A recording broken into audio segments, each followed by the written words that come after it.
দুর্গা মন্দির স্থাপনের জন্য এবং সাথে সাথে মুসলিম ভাই বোনদের জন্য আরও দুটো মসজিদের পার্মানেন্ট প্লেস দেওয়া হয়েছে।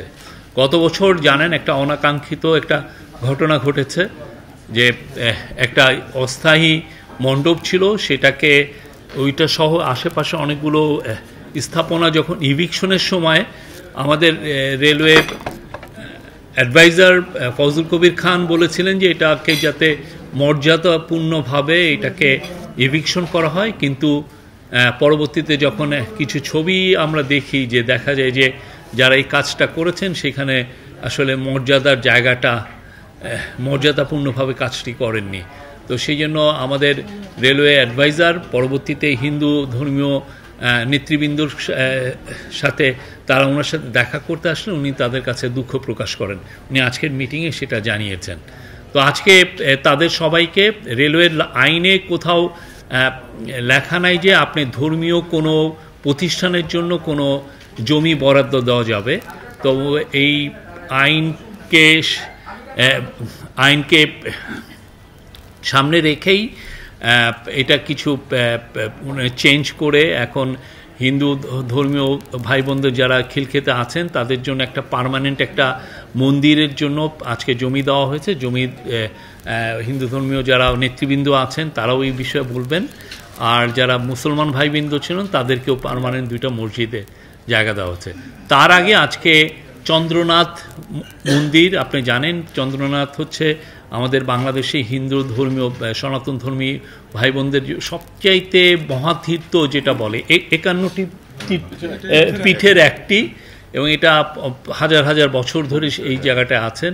ওইখানে 400 মন্দির আছেন যারা চন্দ্রনাথ শ্রাইন কর্তৃপক্ষ আসলেন। ওইখানে অপূর্ব কুমার ভট্টাচার্যের নেতৃত্বে ওদের একটা কমিটি এসেছিলেন, তারা অনেক কিছু বলেছেন, এই কি সমস্যা ইদানিং ফেস করছেন সেগুলো বলেছেন। আমাদের 3 জন উপদেষ্টা ছিলেন, ফজল কবির খান, বিধানচন্দ্র রায় পোদ্দার এবং আমাদের ধর্মীয় উপদেষ্টা আফম খালিদ, তাদের কথাগুলো শুনেছেন এবং তাদের কথার প্রেক্ষিতে ফজল কবির খান বলে দিয়েছেন যে চিটাং ডিসি এবং চিটাং পুলিশকে বলে দেওয়া হয়েছে এবং ওদের ইন্টেলিজেন্স এজেন্সি ওইখানে যেন কেউ ধর্মীয়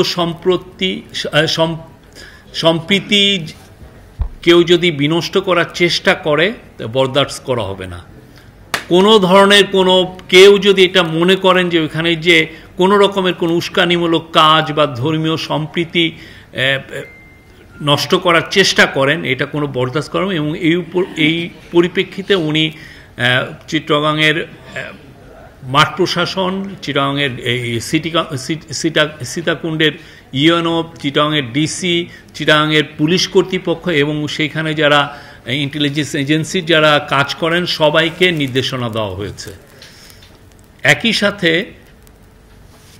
চন্দ্রনাথ মন্দিরে কর্তৃপক্ষ কিছু দাবি পেশ করেছেন। সে দাবির প্রেক্ষিতে ওইখানে আপনি জানেন যে ওইখানে প্রায় 1200 ফুট উঁচুতে হচ্ছে মন্দির।